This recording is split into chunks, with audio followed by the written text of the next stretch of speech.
what we know most about Laodicea is their water source. They actually have their water sources provided through two separate cities. There's a city on one side called Hierapolis, and Hierapolis was known for having hot springs. Its water source was hot and soothing and refreshing and bringing healing. And then on the other side was Colossae, a church we've heard about, right? We've read about the church in Colossae, the book to the Colossians. Well, in Colossae, there were cool springs.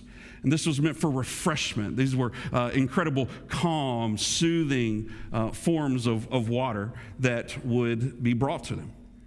And this is important to the story. This water is traveling from hot and from cold, traveling from these different places. And finally, when it gets to Laodicea, its traveling has created staleness in it along its journey. And then all of a sudden, when it's brought together, it is lukewarm. And Laodicea would know that when you drink some of their water, it's disgusting. It'd spit it out. And so I share this context because many times, especially in the traditional church, you've been shared this passage and you've been told that if you're not hot for the Lord, you either need to be hot or just go away. It's like, wait, what? No, that's not what Jesus is speaking to this church. Jesus is saying, I would that you would rather be hot or cold.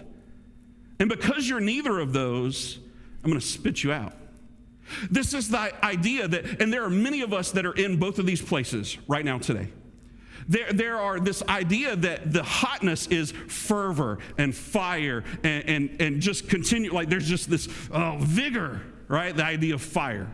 It's warm, it's hot. It brings health and it brings... And then there are some of you, and there's this sweet lady in my church.